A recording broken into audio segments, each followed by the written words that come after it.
Salut Félix. Salut Jonas. Ouais, comment tu vas? Bah ça va bien et toi? Ouais, je vais bien également. Cool. Et du coup, tu es en quelle année actuellement? Et bien là, j'arrive à la fin de ma 4e année de thèse. Ah, ok. Ça commence à être long.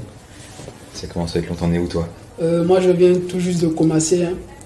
Donc, tu pourras me donner beaucoup de conseils, étant donné que tu es plus expérimenté. Avec grand plaisir. Ouais. On est là pour ça. Ouais.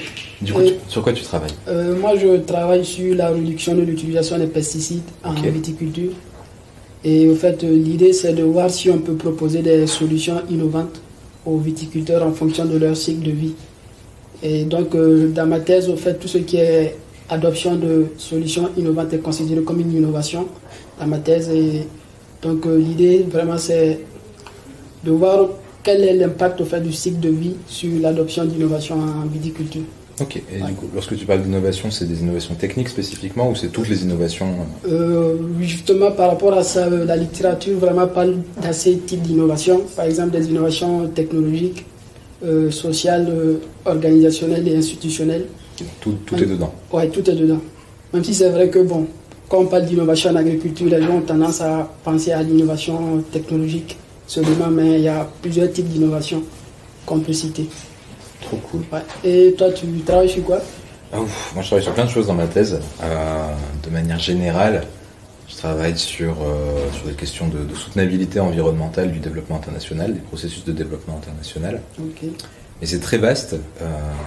Donc, chacun de mes chapitres de thèse est un peu plus concentré sur un truc en particulier. Là, en ce moment, je prépare mon dernier chapitre de thèse sur l'adaptation de la philosophie Ubuntu en programme de politique économique pour l'Afrique du Sud. Ok, en Afrique du Sud. Ouais. Okay. Ouais, en Afrique du Sud. Et pourquoi tu as fait le choix spécifiquement de l'Afrique du Sud? Pourquoi? Il y a deux raisons. Okay. La première, c'est que dans le cadre de ma thèse, je travaille sur les théories du post-développement, sur les approches pluriversalistes du développement. Et dans la littérature existante là-dessus, il y a plein de philosophies locales, traditionnelles, qui servent d'inspiration, notamment la philosophie Ubuntu.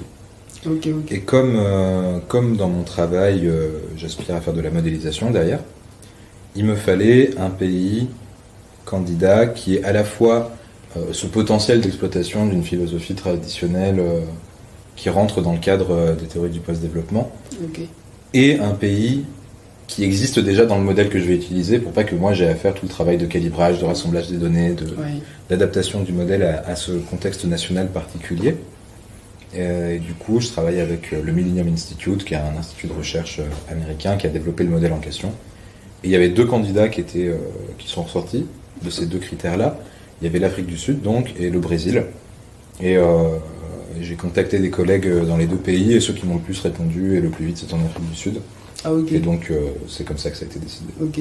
Et quels ont été, au fait, les autres travaux que tu as pu réaliser, que tu as en 4e année maintenant? Eh bien, j'ai mon premier chapitre de thèse qui porte sur la question de la prise en compte des enjeux environnementaux par la Banque mondiale, où j'utilise des approches mixtes, à la fois de l'analyse de discours et de la statistique pour analyser les projets financés par la Banque mondiale. Et j'ai un deuxième papier sur un concept qui s'appelle les systèmes d'approvisionnement socio-écologique, où en gros on se pose la question comment ça se fait que des pays qui ont des niveaux de pollution ou de consommation de ressources similaires n'ont pas les mêmes performances forcément en termes de satisfaction des besoins des citoyens. Et donc on part de ce constat-là en se posant la question qu'est-ce qui explique ces différences-là? Et lorsqu'on peut isoler des facteurs d'approvisionnement particuliers qui ont une influence soit positive, soit négative sur cette relation entre, dans mon cadre, consommation de matière et satisfaction des besoins, une fois qu'on a identifié ces facteurs d'approvisionnement, on peut derrière faire de la simulation, faire de la modélisation. Donc c'est beaucoup plus macro? Ouais, c'est très macro ce que je fais. C'est toujours très macro ce que je fais. Moi c'est surtout la micro. Et d'ailleurs, je dois réaliser au fait des enquêtes sur le terrain, notamment au niveau de la région Nouvelle-Aquitaine. Tu fais du Cali aussi, du coup? Ouais, du Cali aussi. Ouais.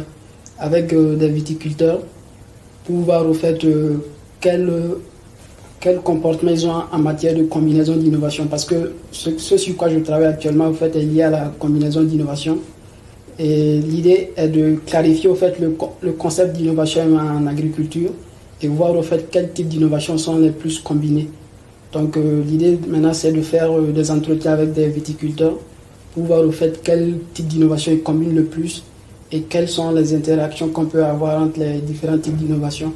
Pour voir s'il y a complémentarité ou substitution, un truc comme ça. Écoute Jonas, merci beaucoup pour cette discussion. Merci. Moi je retourne au travail. Je te remercie également et donc je vais sûrement venir te voir pour... avec grand plaisir. Que tu me partages également tes expériences. Merci. Et ouais, si tu veux passer au bureau. Il n'y a pas de souci. Merci.